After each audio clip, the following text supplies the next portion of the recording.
네, 3월 12일 장윤선의 취재편의점 시작하겠습니다. 윤석열 구속 취소 사태로 연일 법원 검찰의 혼란이 가중되고 있습니다. 급기야 어제는 관행대로 다시 구속기간을 날로 계산해라라는 업무 지침이 내려와서 또 한 번 소란이 빚어졌습니다. 윤석열 개인만을 위한 원포인트 결정이었냐라는 비판이 쏟아지고 있는데요. 관련해서 오늘은 김경호 변호사님을 전화로 연결해서 자세한 형사소송법 관련된 내용 이후에 입법 과제 어떻게 만들어야 되는지 여쭤보도록 하겠습니다. 자, 변호사님 나와 계신가요? 네, 안녕하세요. 김경호 변호사입니다. 네. 저희가 스튜디오에 모셔서 말씀을 좀 드려야 되는데 워낙 바쁘셔서 오늘도 저희가 전화로 변호사님 만나 뵙고 있습니다. 네. 네. 자, 변호사님 지금 앞서 말씀드린 대로 내란 숙의 윤석열에 대한 구속 취소 결정을 법원이 한 뒤로 후폭풍이 상당히 거셉니다. 특히 71년 동안 법원이 날로 계산을 해왔던 것을 지귀현 판사가 시간으로 계산하면서 상당한 혼란을 좀 발생시키고 있는 것인데요. 일단 기본적으로 지금 어제 다시 또 뒤집지 않았습니까? 검찰에서. 그렇습니다. 예, 그 부분은 어떻게 보십니까? 일단 스스로도 명백한 형사소송법 위반이었음을 자인하는 꼴이죠. 지귀현 판사는 네. 판사의 역할은 형사소송법을 해석하는 일을 해야 하는 거지.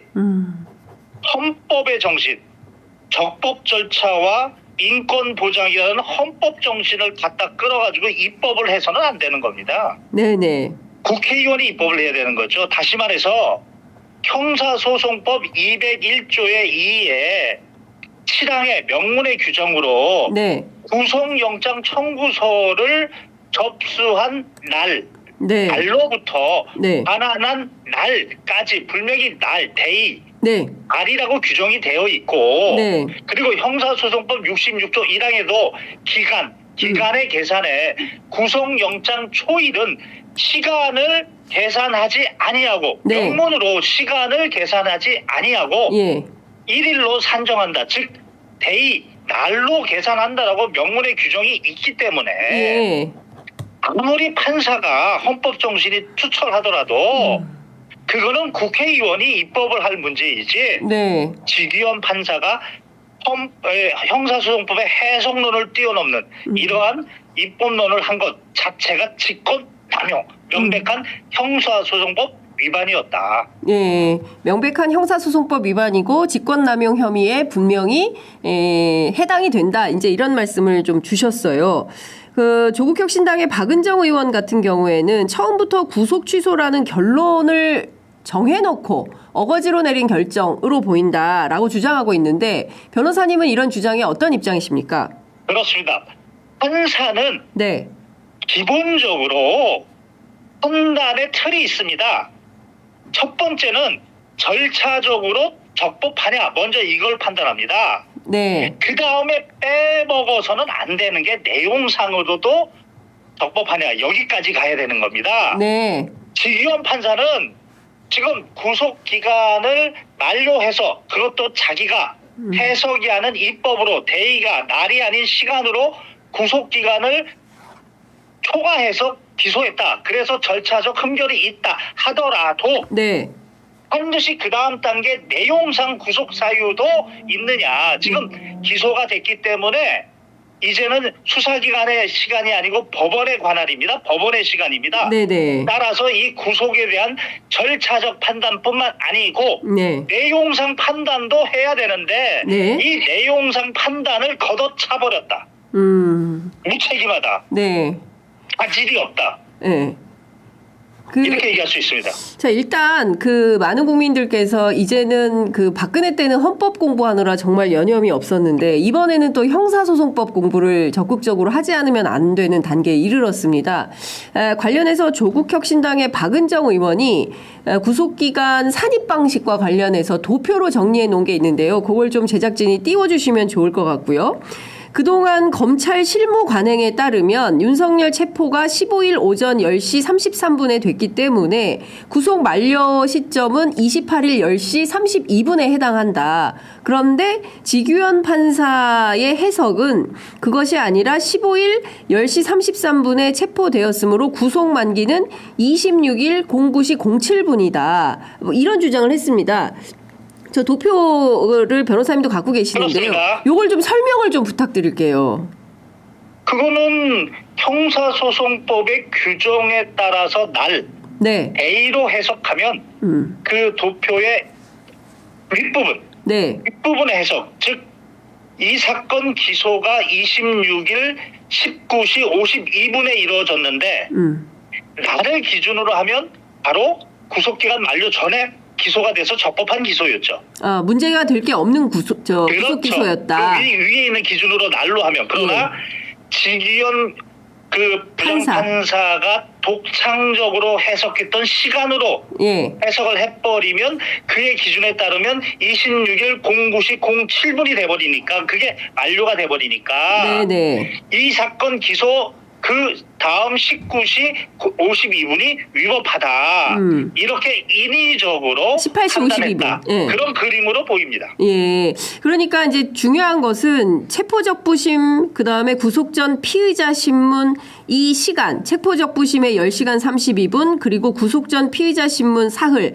이게 산입이 되는 거죠. 그렇죠. 근데 이제 다만 그 시간은 불산입입니다. 구속기간에서 불산입. 그 부분을 빼야 됩니다. 그렇죠. 그러니까 늘어나는 거지 않습니까? 그 다음에 계산을 시간으로 할 거냐 아니면 날로 할 거냐의 문제인데 이제까지 71년 동안 날로 했고 규정도 날이라고 했고 또 실무정도 시간으로 이 윤석열에 대해서만 적용했다가 다시 날로 해라. 이렇게 지침을 주고 그러니까 국민을 우롱하고 있습니다. 아, 정말 다른 거 다 떠나서 그것도 며칠 상간에 당장 그 현직 부장판사 또 현직 부장검사 이런 그 내부에서 법원과 검찰의 내부에서부터 비판이 쏟아지니까 이거 실무적으로 감당이 안 될 것 같으니까 부득불 어제 급하게 임시 내규 같은 걸 만들어가지고 다시 통보하고 있는 이런 상황 아니겠습니까? 그러니까 원포인트로 윤석열에게만 적용되는 그런 법원의 결정이었다. 이렇게 봐야 되는 거 아니겠습니까? 그렇습니다. 윤석열에 적용됐던 걸 이제까지 일반적으로 보편적으로 적용하면 마비겁니다. 이제까지 위법하게 기소된 게 너무나 많습니다. 국가 배상 문제도 생깁니다. 어떤 거요? 배상 문제도 생깁니다. 배상 문제, 엄청난 혼란이 생깁니다. 일종의 국가배상 소송을 집단 소송 같은 거를 지금 수감자들이 제기할 수 있는 거 아니겠습니까? 있죠. 이전에 수감자도 할 수 있습니다. 이걸 왜 그러냐면 절차적 하자에는 무효 사유와 취소 사유가 있는데 너무나 명백하고 너무나 중대하면 무효입니다. 무효는 누구나 언제든지 주장할 수 있기 때문에 시효가 없습니다. 시효가 없어요. 무효는 시효가 없습니다. 그러니까 따라서 예전에 구속된 사람도 계산해가지고 윤석열에게 적용됐던 날이 아니고 시간으로 계산해가지고 이거 구속기간이 만료되었는데 기소가 됐다. 그러면 지금도 무효 주장할 수 있습니다. 지금도. 그러니까 과거 사건 같은 경우에도 재심처럼 이 나의 구속기간 산입 결정이 잘못되었으니 이거를 다시 판단해달라. 이거 무효다. 취소에 해당한다. 이렇게 국가를 상대로 손해배상 청구 소송을 했을 때 그 비용이 어마어마 막대할 수 있겠다. 이런 판단을 하시는 거죠.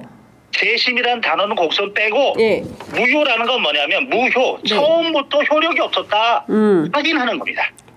처음부터 효력이 없었다라고 확인하는 소송이 줄 소송이 있을 수 있다. 줄줄이 일어날 수 있습니다.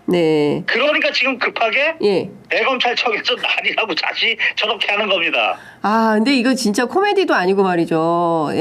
대한민국 국민을 우롱하고 있습니다. 심우정이가. 국민 우롱이다. 자, 지금 이것뿐만이 아니라 지규현 판사가 냈던 그 재판부 설명 자료에 보면 날과 시간이 주요 쟁점이지만 또 하나의 쟁점이 뭐냐면 수사 관할권과 관련된 것입니다. 그러니까 지금 수사권이 없다, 공수처에. 그러니까 수사권이 없는 공수처가 이 사건을 기소하고 체포영장을 발부했기 때문에 그 자체로 무효하다. 그리고 심지어 국민의힘에서는 따라서 이것은 공수처 폐지가 필요하다. 이런 주장까지 막 하고 있어요. 근데 이 부분 수사 관할권 문제와 관련해서도 변호사님께서 하실 말씀이 좀 있으시다. 예. 네. 네. 이 사건 윤석열의 공수처에서 본죄는 직권남용입니다. 네. 그리고 바로 관련 범죄 공수처법 2조 4호 라목 일단 근거 규정이 있습니다. 2조 4호 라목에 따라 관련 범죄로서 윤석열의 내란죄를 수사한 겁니다. 그런데 이것에 대해서 체포영장 이 부분을 발부할 때 서부지법에서 수사 관할권을 인정했고 네. 구속 관련돼서도 서울중앙지법에서 관련 범죄로서 수사 관할권을 인정했습니다. 그렇죠. 직위원회가 무슨 절대적인 판단입니까? 말도 안 되는 소리입니다. 네. 그럼 이제까지 서부지법이 관련 범죄 수사 관할권이 있다라고 하는 판사, 네. 그리고 서울중앙지법에서 구속영장 관련돼서 수사 관할권이 있다라고 하는 판사, 그 사람들은 판사가 아닙니까? 그렇습니다. 웃깁니다, 진짜. 예. 이거는 정말 무책임한 결정입니다, 정말. 예. 그러니까 지금 공수처의 수사권이 있다는 것을 서부지법에서 2차례, 그리고 심지어 중앙지법까지 가서 다퉜지만 중앙지법에서도 똑같이 공수처의 수사권이 있다라는 결정을 내려주었음에도 불구하고 지규현 판사는 그 문제를 다시 또 걸고 넘어지면서 거기다가 김재규 재심 사건에서 볼 때 이거는 추후에라도 문제가 될 수 있다라는 지적을 했어요. 더 중요한 것은 네.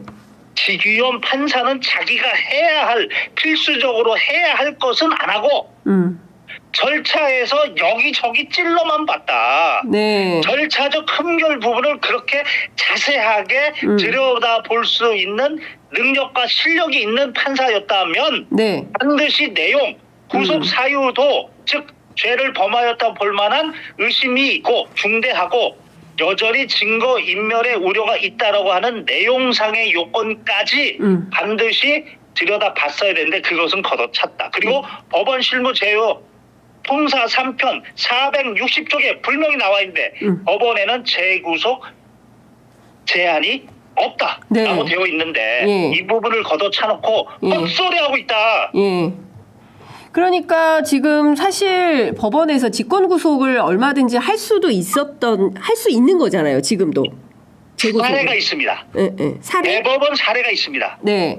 2018도 19034 판결인데 2018도 1903. 네. 예, 이 사건은 2018년 1월 19일 윤석열은 2025년 1월 19일 구속이 됐는데 예. 이 사기범 잡범은 예. 2018년 1월 19일 날 구속이 됐는데 그 예. 변호사가 예. 똑똑하게 이거 절차적 문제가 있다라고 문제 제기했고 그때 1심 판사가 네. 그렇다. 이거 청문 절차 위반이다. 다시 말해서 형사소송법 72조를 보면 예. 구속시킬 때 4가지. 예. 범죄 사유, 구속 이유, 변호사 선임할 수 있음. 그다음 변명의 기회. 변명의 기회도 줘야 됩니다. 이게 예. 청문 절차입니다. 예, 예. 이거 줘야 되는데 안 줬다. 맞다. 네. 절차적 흠결이다. 구속 취소한다. 그런데 예.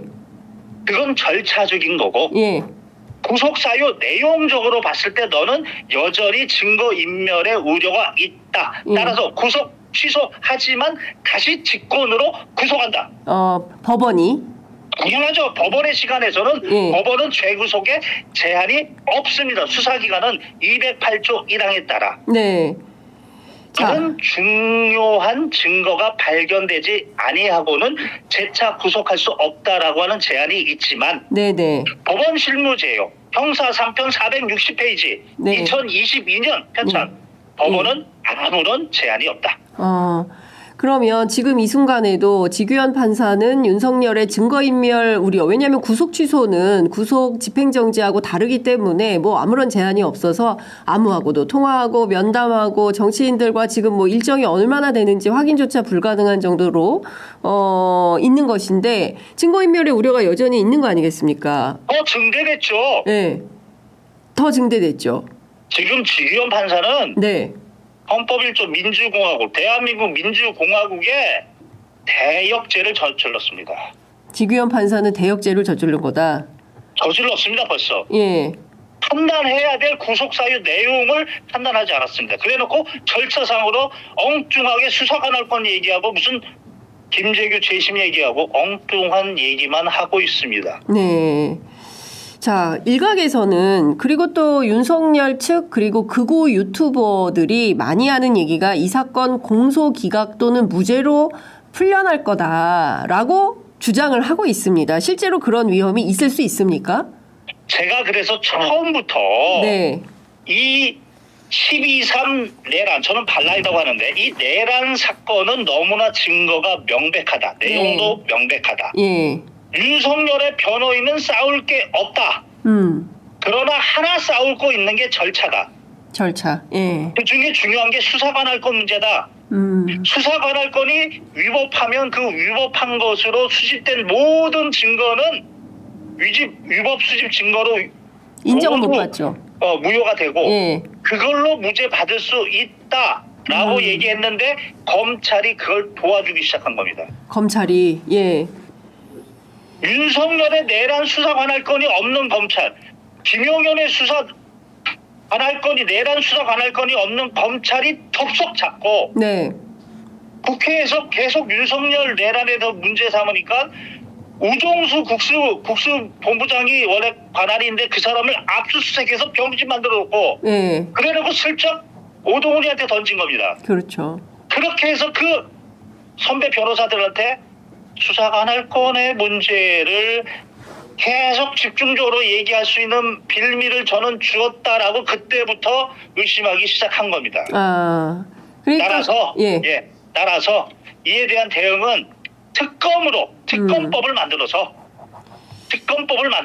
예. 이 절차적 하자에 대해서 치유할 수 있는 특별한 규정을 특별하게 삽입하면 되겠다. 네. 자, 근데 중요한 거는 뭐 변호사님도 아시겠지만 국회에서 특검법의 벽이 어쨌든 통과는 되지만 지금 그 최상목 권한대행이 특검법에 대해서 거부권 행사를 하고 있고 다시 또 재의결을 하면 표결 과정에서 200석을 넘지 못해서 좌절되는 그 역사가 지금 윤석열 때부터 계속 되풀이 반복이 좀 되고 있습니다. 이걸 좀 넘을 수 있는 법률적 해법은 없겠습니까? 법률적 해법의 문제가 아니고요. 네. 지금 이 상황은 대한민국이 망하느냐 안 망하느냐의 문제예요. 대한민국이 망하면 다시 일본의 보호국으로 들어가는 거예요. 따라서 네. 해법의 문제, 그런 머리 쓰지 말고요. 네. 죽기 살기로 대한민국 망하지 않으려면 죽기 살기로 나서야 됩니다. 그러면 보입니다. 길이 보입니다. 저는 그렇게 얘기하고 싶습니다. 예. 지금 죽기 살기로 나서야 된다. 어제 제가 뭐 어제 그제 연 이틀째 밤늦게 그 광화문 광장 그 광화문대로에서 모여 계신 응원봉 그 거부권 거부 시민행동을 포함한 정치인들 뭐 단식농성장 또 철야농성장 이렇게 취재를 해봤지만 많은 시민들께서 지금 변호사님과 같은 의분으로 현장의 퇴근길에 댁으로 돌아가지 아니하시고 광장으로 나오셔서 윤석열 파면을 정말 목소리 높여 외치고 계시고 있었습니다. 여튼 이런 국민적 마음이 모여서 어찌됐든 빠른 파면 탄핵 결정이 좀 내려져야 될 것 같다라는 생각이 좀 드는데요. 검찰이 즉시항고는 안 한다는 거고 보통항고도 안 한다는 거 아니겠습니까? 우롱하는 거죠, 국민을. 우롱하는 거다. 예. 지금 좋은 지적을 하셨는데 지금 깨어있는 민주시민은 지금 네. 집을 돌아가지 않습니다. 못 가요, 집을. 유권자가 지금 이러고 있습니다. 예. 물론 국회의원 몇 분이 지금 삭발하고 있지만 그거 가지고 안 되고요. 최상목 당장 탄핵하고요. 관련자 모두 탄핵해버리고요. 밀어붙여야 됩니다. 대한민국 망하게 생겼어요, 지금. 네. 맞습니다. 그 관련자들에 대해서 길목을 차단하지 아니하고 이게 되겠냐. 그 변호사님뿐만 아니라 명태균 대표의 변호인인 남상권 변호사도 어제 제가 밤늦게 통화를 했는데 그 김경호 변호사님하고 똑같은 말씀을 하십니다. 왜 최상목 탄핵, 심우정 탄핵, 지규현 탄핵 이런 사람들에 대해서 주저하느냐. 이 사람들에 대한 탄핵에 대해서 보수 쪽에서 비판한다고 해서 그렇다고 해서 그게 여론의 역풍을 우려할 때냐. 그건 아니지 않냐. 지금 그러다가는 대한민국이 피보게 생겼다. 이런 비판들을 하십니다. 그래서 제가 지금 계속 얘기하는 게 네. 저는 어느 정당의 어떤 그런 기준을 두고 얘기하지 않습니다. 저는 헌법주의자고 법치주의자고 민주주의자인데 지금 대한민국이 믿을 수 있는 거는 이재명과 민주당인데 네. 거기 지금 참모진들이 잘못됐다. 자꾸 얘기하는 게 그런 이야기를 하는 겁니다. 사태의 심각성을 지금 모른다. 네. 지금 뭔가 결정됐다고 생각하고 그 다음을 생각하고 있다. 지금 이 순간에 지금 대한민국 망할 지금 상황이다. 사태를 정확하게 인식 좀 해라. 네. 그렇게 얘기하고 싶습니다. 예. 자, 지금 심우정 지귀현 두 사람이, 이렇게 검찰총장과, 일개 부장판사가 결정을 이렇게 내려버리면 대한민국 전체가 요동치고 판이 뒤집힐 수도 있구나. 구속 취소가 돼서 석방되어 내란 수괴가 제 발로 걸어 나오는 상황을 국민들이 목도하게 되는구나. 이런 점들을 느끼고 있는데 관련해서 변호사님께서는 법 왜곡죄를 신설해야 된다. 이런 말씀 주셨어요. 그렇습니다. 아무리 네. 뭐 검찰을 해체한다? 뭐 사법부를 개혁한다? 아무리 조직과 시스템을 개혁하면 뭐합니까?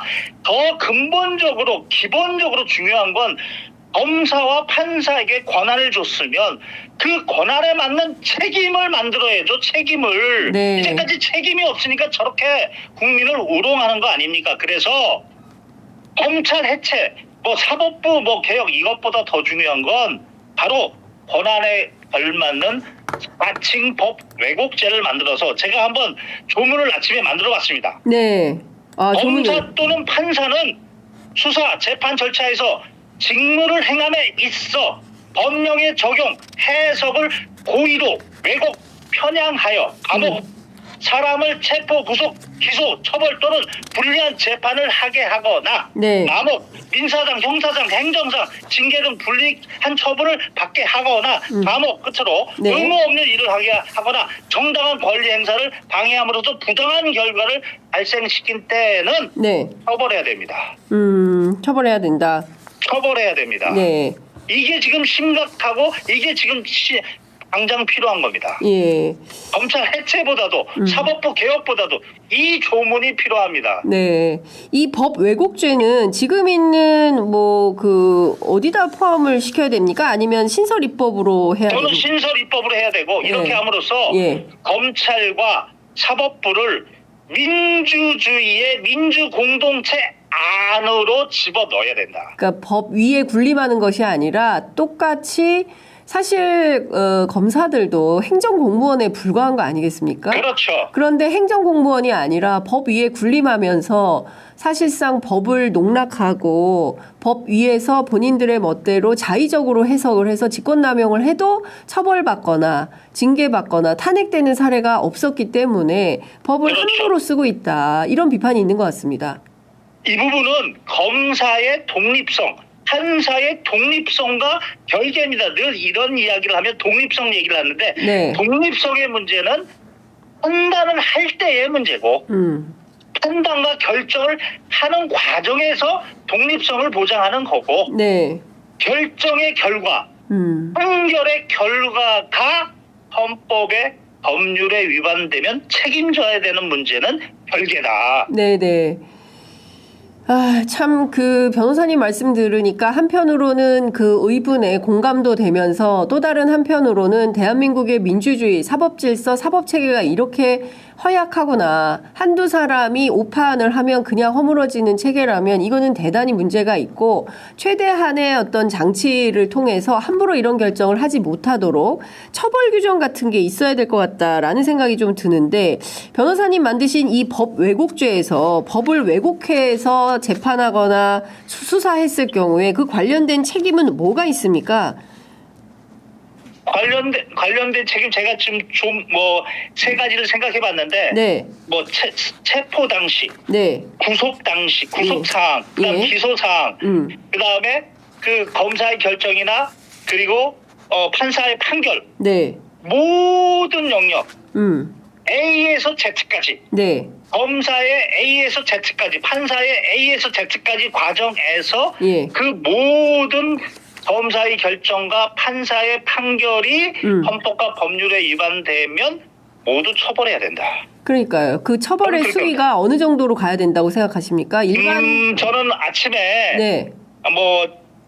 이제 이 처벌의 사유가 네. 여러 가지 스펙트럼이 있을 수 있기 때문에 네. 7년 이하 징역, 10년 이하 자격정지 이런 생각을 해봤는데 다시 한번 생각해보니까 이거는 민주공동체의 근간을 이와 같이 한두 명의 검사 판사가 민주공동체의 근간을 흔드는 죄이기 때문에 네. 3년 이상의 징역이라고 해야겠다. 그러면 25년까지 가능합니다. 25년. 이런 생각을 해봤습니다. 예. 3년 이하의 징역. 3년 이상의 징역. 3년 이상의 징역. 예, 그러면 25년까지 최대 25년까지입니다. 25년. 그러니까 이런 처벌 조항이 분명해야 이거 하다가 잘못되면 내가 큰일 나겠구나라는 생각이 들어서 실제로 자기들의 어떤 자기 내부에 어떤 문제가 있는지 살펴보는 자정 기능도 있지 않을까라는 생각이 좀 듭니다. 그렇지 않고서야 이게 법을 함부로 해석하고 자의적으로 직권남용밖에 지금 없는 거 아니겠습니까? 그것도 잘 적용을 안 하지 않습니까? 그러니까요. 그조차도 제대로 잘 적용을 해서 처벌받는 예를 보질 못한 것 같습니다. 검판사들이 법률 앞에 법대 위에 서서 실제로 누리는 어떤 그런 솔직히 말하면 사법 권력에 비해서 평범한 시민들의 경우에는 진짜 미천하기 짝이 없다라는 생각마저 들어서 어쩔 때는 너무너무 이게 서글프다는 생각도 좀 듭니다. 진짜 법이 그렇습니다. 만인에게 그렇습니다. 평등한 건가? 끝으로 지금 제가 이번 윤석열 123 내란 사태와 관련된 김용현이나 이런 사람들의 내용상으로는 다툴 수가 없기 때문에 수사 관할권 문제, 증거 능력의 문제 이 부분 가지고 분명히 장난칠 거고 앞으로도 장난칠 겁니다. 따라서 특검법을 만들어서 특별검사한테 특별검사가 임명이 되면 그 특별검사가 기존의 기소 내용에 대한 전면 재수사, 재기소 권한도 주고 기존 검찰이 행한 절차의 흠결을 이 사건에 한해서는 특별검사가 간이한 방법으로